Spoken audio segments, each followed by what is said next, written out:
Quem foi o homem que solapou tão radicalmente as certezas científicas estabelecidas há tanto tempo? Teria sido ele um herói reticente, que talvez tenha salvado a humanidade de uma catástrofe inimaginável? Ou um mentiroso e um hipócrita, que estragou a tentativa da Alemanha de construir a bomba atômica? Werner Karl Heisenberg nasceu no dia 5 de dezembro de 1901 em Würzburg, Alemanha. Era filho caçula de August e Anna Heisenberg. Seu pai era um professor especializado em história bizantina, e o menino Werner foi criado na atmosfera de uma refinada comunidade acadêmica da classe média alta.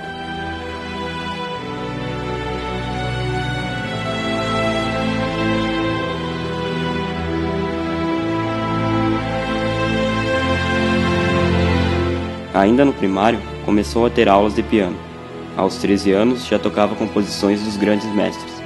Foi a vida toda um excelente pianista.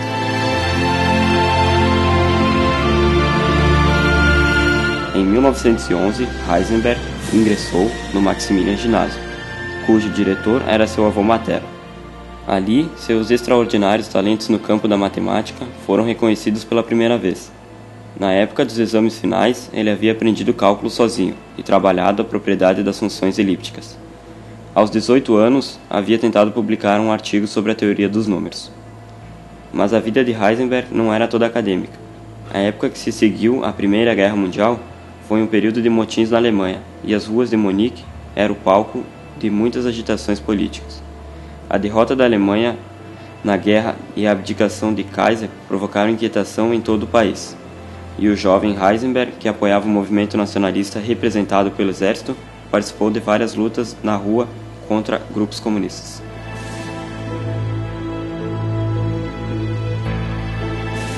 Mas seus principais interesses eram escalar montanhas, esquiar e acampar. Durante suas excursões, Heisenberg e seus seguidores engajavam-se em debates filosóficos ou jogavam xadrez. Heisenberg era um excelente jogador de xadrez. Foi famoso desde menino por realizar partidas de xadrez durante as aulas na escola, debaixo da carteira. Muitas vezes jogava sem sua rainha, para dar ao adversário mais chance de ganhar. Em 1920, Heisenberg entrou na Universidade de Munique, pretendendo estudar matemática pura, porém o professor de matemática recusou sua entrada. Conta-se que ele tinha no colo um cachorro, que latiu o tempo todo e mal ouvia uma palavra do candidato. O pai de Heisenberg conseguiu então uma entrevista para ele com o professor de física Arnold Sommerfeld, que não só aceitou o jovem estudante como seu mentor e guia nos mistérios da física teórica. O Instituto de Sommerfeld era então o único na Alemanha a enfatizar a teoria da física atômica. Durante seus anos de graduação com Sommerfeld, Heisenberg travou conhecimento com um notável colega estudante de física chamado Wolfgang Pauli, que se tornou seu melhor amigo, por vezes colaborador e crítico mais severo. Em 1922, o professor Sommerfeld levou seu protegido para uma série de palestras que Niels Bohr faria sobre física atômica quântica. Na primeira sessão, o jovem Heisenberg teve o topete de criticar uma das afirmações de Bohr. O debate subsequente entre o atrevido estudante e o maior expoente mundial inconteste da física atômica resultou em mútua admiração e marcou o início da sua duradoura colaboração. Heisenberg tinha apenas 20 anos nesse primeiro encontro. Ao término da palestra, Bohr foi à procura de Heisenberg e o convidou para uma caminhada após o almoço. Bohr sugeriu que depois de se graduar, Heisenberg se transferisse para Copenhague, para poderem trabalhar juntos. Em 1926, Heisenberg aceitou o convite de Niels Bohr para se transferir para o Instituto de Física Teórica, em Copenhague, e trabalhar como seu assistente. Foi uma decisão crucial que marcou o início do período mais criativo da vida de Heisenberg no campo da ciência, bem como o início de uma longa e estreita colaboração de Bohr. Heisenberg, então com 24 anos, era 16 anos mais moço que seu mundialmente renomado mentor. Em relação profissional dos dois, logo se transformou também em uma profunda relação pessoal. Heisenberg não só se tornou o favorito de Bohr no instituto, como foi convidado a frequentar o círculo íntimo da casa de Bohr. Ele brincava com seus filhos, unia-se à família à noite para saraus musicais, em que tocava piano e frequentava a casa de verão da família. Em 1927, Werner Heisenberg, então com apenas 26 anos, propôs um curto artigo que continha o famoso princípio da incerteza, e assegurou a Heisenberg um lugar entre os grandes cientistas da história. Isso porque o princípio da incerteza tem amplas implicações, não só para a física subatômica, como para todo o conhecimento humano. O princípio da incerteza surgiu de tentativas teóricas de determinar a órbita exata dos elétrons num átomo. Para detectar a posição de um elétron em circulação num átomo, é necessário fazê-lo interagir com algum instrumento de medida, direta ou indiretamente. Por exemplo, faça incidir sobre ele algum tipo de radiação. Essa radiação iluminante, contudo, comporta-se como um grupo de partículas e essas, ou até só uma delas, ao colidir com o elétron, alteram-lhe a posição. Assim, o ato da observação sempre altera o observado de maneira tal a impedir uma medida indiscutível. Tudo se passa de forma que quanto mais precisamente se medir uma grandeza forçosamente, mais será imprecisa a medida da grandeza correspondente. Através da analogia, poderíamos dizer que para se descobrir a posição de uma bola de plástico dentro de um quarto escuro, podemos emitir algum tipo de radiação e deduzir a posição da bola através das ondas que batem na bola e voltam. Para deduzir a localização da bola através das pequenas ondas que baterão no objeto e voltarão, a água pode empurrar a bola mais para frente, alterando sua posição. Dessa forma, torna-se impossível determinar a localização real dessa bola, pois a própria determinação mudará sua posição. O princípio da incerteza pode ser facilmente compreendido a nível microscópico, porque não é difícil imaginar o quanto partículas extremamente pequenas, como os elétrons, podem ser afetadas por um feixe de luz, diferentemente do que ocorre com a bola. É de máxima importância, porém, compreender que Heisenberg e seus colegas revelam que a incerteza não está confinada ao microcosmo. Heisenberg mostrou que a incerteza impregna toda a natureza e está sempre presente.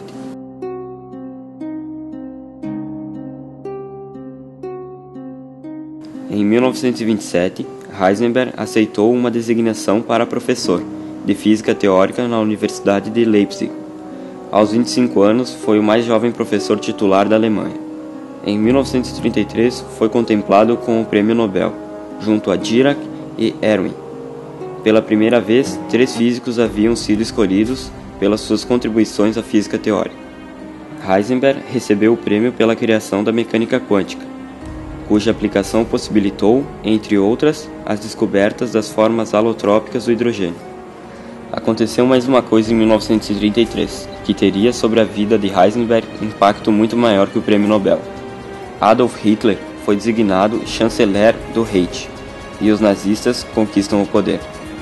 Heisenberg nunca ingressou no partido nazista, mas em 1935 assinou o juramento solene de fidelidade pessoal a Hitler, que foi exigido a todos os funcionários públicos e militares.